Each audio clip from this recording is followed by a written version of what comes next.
All right, hello people. We're back here with the lickety split Corvette, and we are getting it ready to take it to the track. I was hoping to make it out this week, but depending on how things go, we'll see what happens. The point of this video is I went and had Chris Forsyth from NHRA come out and certify my chassis, as this is an older race car, and this be a lesson to all you people that are going to buy an old race car like this to restore or get back in service. You really need to have that chassis checked out first beforehand. What we're doing now is my belts are out of certification, so the belts are coming out. Got to take the seats out, take the belts out. Take the belts out, get them replaced with every 3 years you need to have your belts recertified or replaced. So that has to happen before you can pass tech. And what we had is Chris came out and did a chassis inspection on my chassis to get me to 8.5 or 7.5 ET in a quarter mile. And he went through and did a chassis inspection on my cage, and while he did the thickness check, everything worked out fine with the tubing. The design of this roll cage is not as it is done now in modern times. Back in the 90s, I don't know if this was the standard, but basically what you have here is this bar right here normally is one solid bar now that goes from the main hoop, which is here. He says your main hoop was great. Comes down here, and normally now it comes all the way down through the dash bar and to the floor.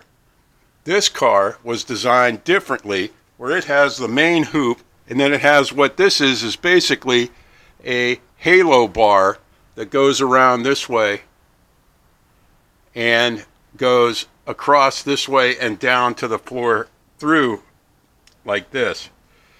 He wasn't sure that this was going to be kosher to certify, so he took all the pictures and submitted them to NHRA, and basically this area right here is the issue.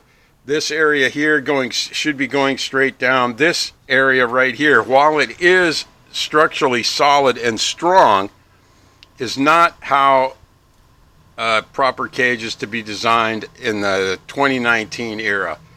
So, good news is, he sent these pictures to NHRA, and they approved this chassis. They grandfathered it in and said this is an okay configuration to use. Now, they say that I need what is called a rocker bar, which is underneath the frame. If you have more than 6 feet of your floor pan, stock floor pan removed, which I do, all this has been replaced for the tunnel.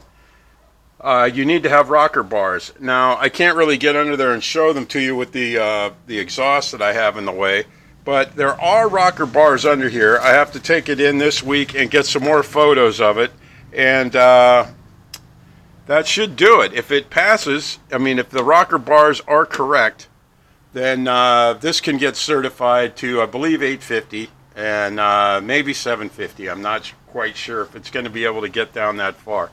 But a little clue for you guys that are going to buy an old race car, that look at the chassis design before you buy it and make sure that it will pass NHRA spec. If you don't, then you're going to be limited to 10 second quarter mile and slower. So if you want to be anywhere under 10 seconds, which this car would be a struggle. I'd have to repower it to keep it going 10s and slower. That's what you're going to be up against. So once again, that's what's happening with the split. We're going to go ahead and take these old belts out and pull this seat, take these belts out, going to Simpson tomorrow, getting some new belts. The thing about the certification on these belts is you can see on the belt itself,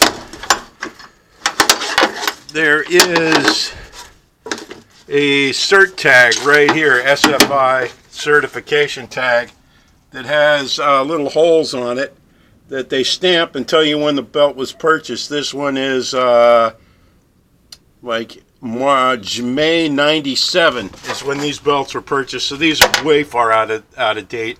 The ones I took off there were 2005. So basically what happened was the guy I bought it from put this seat in after. The car wasn't built with this seat, I don't believe, but he put this seat, it may have been, it does have a roll bar back here for a seat. So basically he had belts in the car, moved that belt to this side, bought a new belt in 2005 for that side. Now it's way far out of spec, so we're gonna get that and replace them. So that's about it for now on the interior and the inspection, and we'll get back to you.